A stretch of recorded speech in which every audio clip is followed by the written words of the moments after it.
دزدگیره آقا. یه جورایی دزدگیرم هست. ظاهرش معلومه خیلی چیز خفن و کار درستی باشه. فیلم برداریه دیگه آقا پناهی. شما کجا؟ تاکسی کجا آقا پناهی؟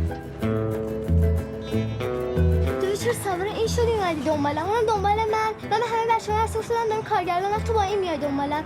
حداقل فکر آور خودسی و فکر آوری من باش.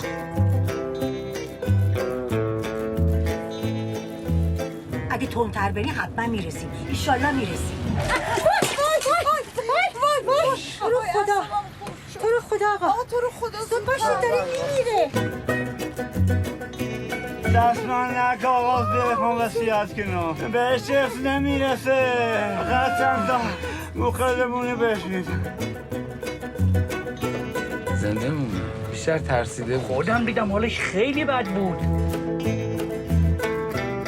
هر آدمی که مجرم به دنیا نمیاد آقا از اول. من نمیفهمم اصلا شما چیه شرایطش میگم. من میگم اگه باعث 2 نفر رو اعدام بکنن گوشی بقیه دستشون میدونم میاد. شما چی میگین ولی اشتباه دارین میگین آقا.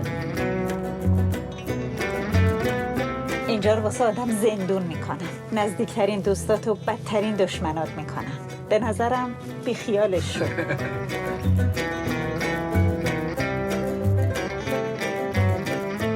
مرسی.